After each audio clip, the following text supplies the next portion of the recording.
석 달 후에 우리가 그 섬에서 겨울을 난 알렉산드라 배를 타고 떠나니 그 배의 머리 장식은 디오스구로라. 수라구사에 대고 사흘을 있다가 거기서 둘러가서 레기온에 이르러 하루를 지낸 후 남풍이 일어나므로 이튿날 보디올에 이르러 거기서 형제들을 만나 그들의 청함을 받아 이레를 함께 머무니라. 그래서 우리는 이와 같이 로마로 가니라. 그곳 형제들이 우리 소식을 듣고 아비오 광장과 트레이스 타베르네까지 맞으러 오니 바울이 그들을 보고 하나님께 감사하고 담대한 마음을 얻으니라. 우리가 로마에 들어가니 바울에게는 자기를 지키는 한 군인과 함께 따로 있게 허락하더라. 사흘 후에 바울이 유대인 중 높은 사람들을 청하여 그들이 모인 후에 이르되, 여러분 형제들아, 내가 이스라엘 백성이나 우리 조상의 관습을 배척한 일이 없는데 예루살렘에서 로마인의 손에 죄수로 내준 바 되었으니 로마인은 나를 신문하여 죽일 죄목이 없으므로 석방하려 하였으나 유대인들이 반대하기로 내가 마지 못하여 가이사에게 상소하며 내 민족을 고발하려는 것이 아니니라. 이러므로 너희를 보고 함께 이야기하려고 청하였으니 이스라엘의 소망으로 말미암아 내가 이 쇠사슬에 매인 바 되었노라. 우리가 유대에서 내게 대한 편지도 받은 일이 없고 또 형제 중 누가 와서 내게 대하여 좋지 못한 것을 전하든지 이야기한 일도 없느니라. 이에 우리가 너의 사상이 어떠한가 듣고자 하니 이 파에 대하여는 어디서든지 반대를 받는 줄 알기 때문이라. 할렐루야. 오늘도 행복한 아침 묵상으로 하루를 시작하시는 천하집례교회 성도님들을 사랑하고 축복합니다.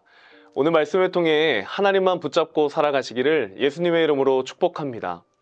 성도님들, 우리의 인생길을 흔히 항해에 비유하지 않습니까? 때론 순풍을 맞아 순항할 때도 있고 때론 역풍을 만나 위기를 맞기도 합니다. 내가 세운 계획대로 또 내 예측대로 흘러가지 않는 경우가 다반사죠.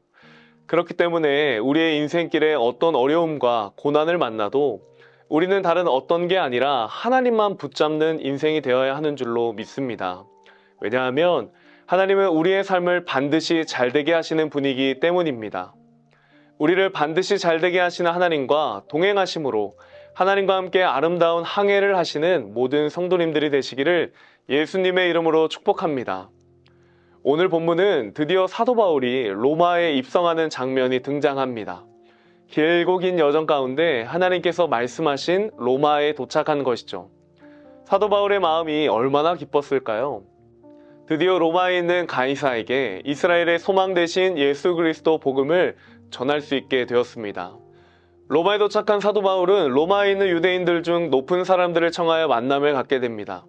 그리고 모인 그들에게 자신이 로마까지 오게 된 이야기를 나누고 있습니다.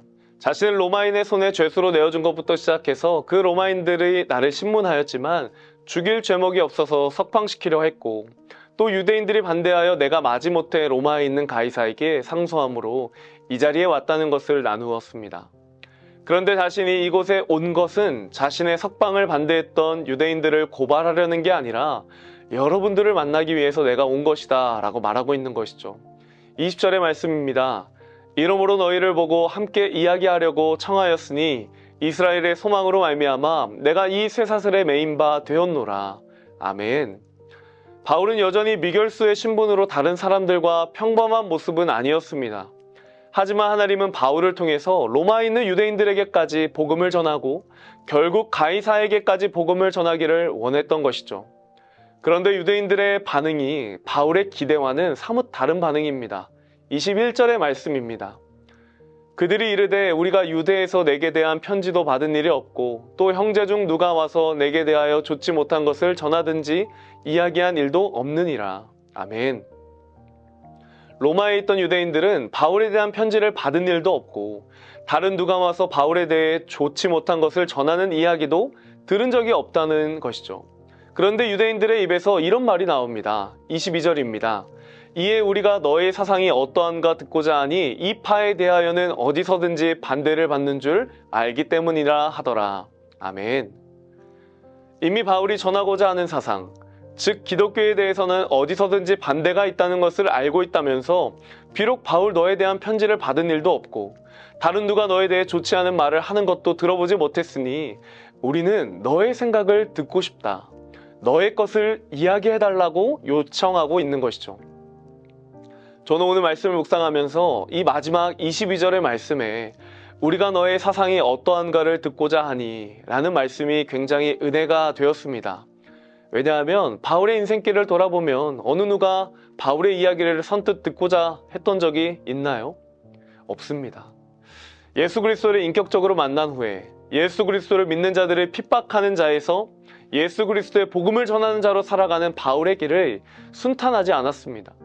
늘 여러 가지 문제와 싸움으로 또 핍박과 고난으로 복음을 전하는 과정이 순탄치는 않았습니다.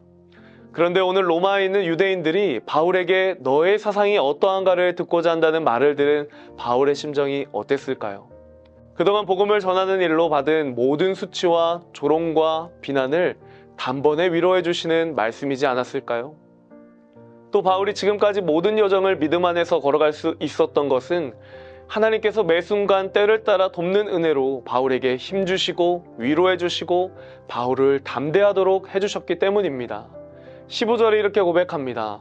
바울이 그들을 보고 하나님께 감사하다고 담대한 마음을 얻으니라. 아멘. 사랑하는 성도님들, 하나님께서는 믿음의 걸음을 내딛는 우리의 삶 가운데 동일하게 위로하시고 담대한 마음을 주시는 분인 줄 믿으시길 바랍니다.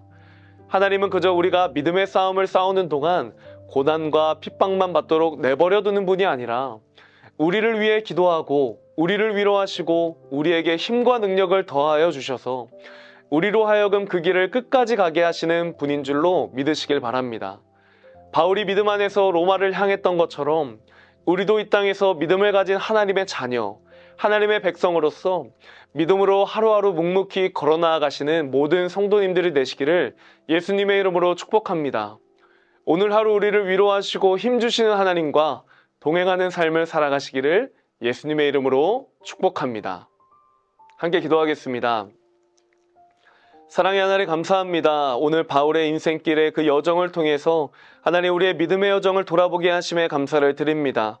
하나님 믿음의 걸음을 내딛는 동안 참 핍박받고 고난받고 조롱받고 비난받는 일도 참 많이 있지만 그 가운데 우리를 위로하시고 힘주시고 또 때를 따라 돕는 은혜를 주시는 하나님과 동행하는 삶을 살아가는 우리 모든 성도님들 되게 하여 주시옵소서. 그래서 날마다 주님과 동행함으로 그 믿음의 걸음을 끝까지 내디딜 수 있도록 주님 축복하시고 함께하여 주시옵소서.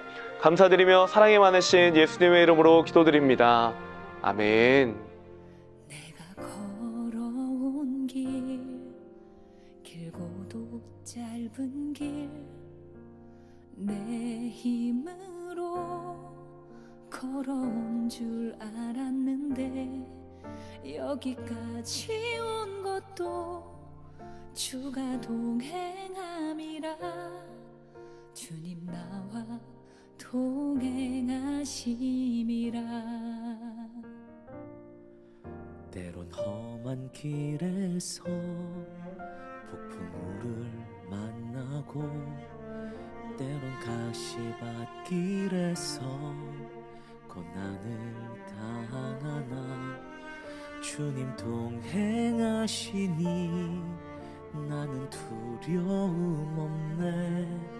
주님 나와 동행하시니라.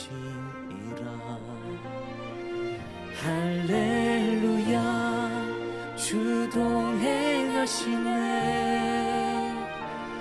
할렐루야 주 동행하시네. 험한 골짜기도 나 두려움 없네. 주님 나와 동행하시리라.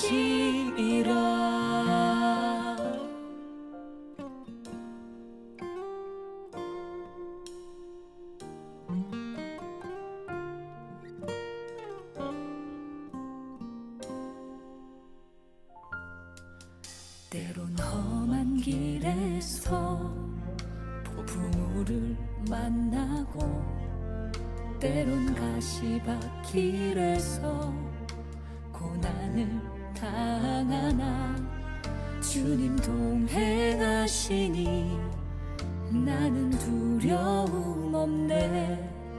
주님 나와 동행하심이라. 할렐루야 주 동행하시네. 할렐루야 주 동행하시네. 험한 골짜기도 나 두려움 없네. 주님 나와 동행하심이라.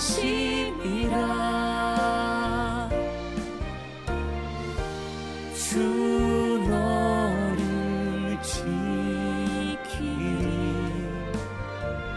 아무 때나 어디서나 주 너를 지키리.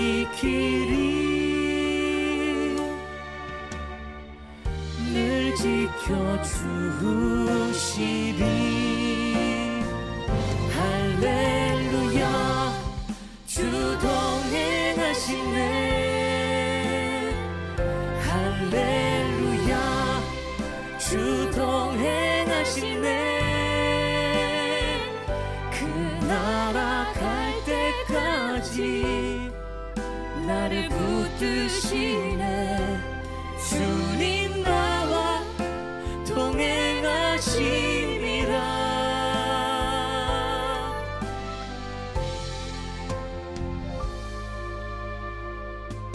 주님 나